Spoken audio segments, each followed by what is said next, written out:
অনেকটা গভীরে এই আলুটা যায়, 2-3 হাত নিচে পর্যন্ত।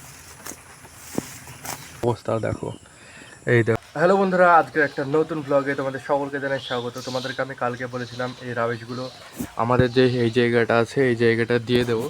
তো আজকে সকাল থেকে ভাই প্রচুর পরিমাণে বৃষ্টি হচ্ছে, দেখতে পাচ্ছ চারিদিকে। এই দেখো জল জল হয়ে আছে, দেখতে পাচ্ছ। এখন হয়তো থেমেছে, কিন্তু সকালবেলার দিকে আরও হচ্ছিলো। এখন 11টা বাজে, 11টার দিকে হালকা একটু থেমেছে। ওই জন্য আমি এখন আমাদের বাজারের পাশে একটা জমি আছে, ওই জমিটা থেকে তোমার ঘাস কাটতে যাচ্ছি। ওই জমিটায় ঘাস লাগানো আছে, তাহলে চলো যাওয়া যাক। আর এই রাবিশগুলো আছে, এই রাবিশগুলো আমি অন্য কোনো দিন এখানে দিয়ে দেবো। আর এই যে আমি এখানে হেঁসো নিইনি, কারণ আমাদের ওখানে একটা আত্মীয়র বাড়ি আছে, আত্মীয়র বাড়িতে আমি হেঁসো নিয়ে নেবো। এখানে আমি শুধু দড়িটা নিয়েছি, দড়িতে বেঁধে আমি অল্প একটু ঘাস নিয়ে আসবো।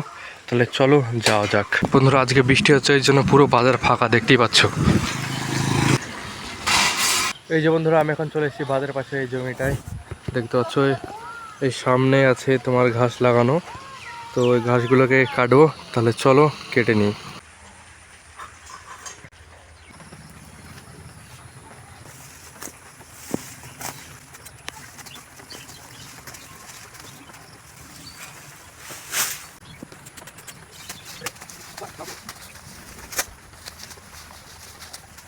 বন্ধুরা, আমি ঘাস কেটে নিয়েছি, আমি বাড়িতে রেখে দিয়েছি। আর এখন আমি ছাদের উপর আছি, আর আমি মাঠের দিকে আমি দেখছি শুধু।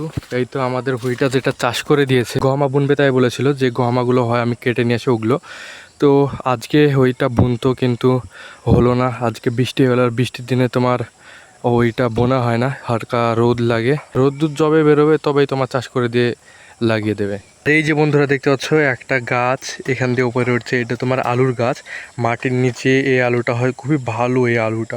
অনেকটা গভীরে এই আলুটা যায়, অনেকটা গভীরে। তোমার এই আমার এই হাত দেখতে পাচ্ছ, এই হাতের 2-3 হাত নিচে পর্যন্ত চলে যায়, লম্বা হয়ে পুরো এইরকম গোল হয়ে মোটা হয়ে একদম। এই আলুটা তুলবে, তবে তোমাদেরকে আমি দেখাবো কত বড় আলু হয়। বন্ধুরা, কিছুদিন আগে পাপা কাঁঠাল গাছের একটা কলম লাগিয়েছিল, ওই কলমটার অবস্থা দেখো। এই দেখো কি হয়েছে অবস্থা।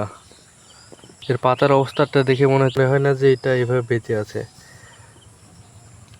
আরও দেখা যাক, কিছুদিন যাক, তাহলে বোঝা যাবে। যদি বেঁচে থাকে তাহলে পাতা সবুজ হয়ে যাবে, গাছ তরতাজা হয়ে যাবে। এখন গাছের অবস্থাটা দেখছো কীরকম। আমাদের বাড়ির পাশে বাঁশবাগানটা দেখছো, বাঁশবাগান থেকে এত পরিমাণে পাতা পড়ে যে দেখো, এখানে দেখো পাতাতে পুরো ভর্তি, কতগুলো পাতা জমাচ্ছে একসাথে। দেখো, এগুলোকে রেখে দিয়েছি কারণ গরু ছাগল যখন সন্ধ্যাবেলায় আমাদের বাড়ির সামনে এই দিকটায় থাকে বা ওই দিকটায় থাকে, তখন খুব মশা লাগে। তখন এখান থেকে কিছু কিছু নিয়ে যে ওই গরুর কাছে দিই, ধোয়া দিই গরুর কাছে। বন্ধুরা, আমাদের কাছে বড় পেঁপে আর দেখতে পেলাম না, এরকম ছোট ছোট পেঁপেই নিয়ে আসে বাড়িতে। এরকম ছোট পেঁপেই হয়, বড় পেঁপে দেখতে পেলাম এইরকম বড় বড় সাইজের হবে তা নয়, ছোট ছোট পেঁপে।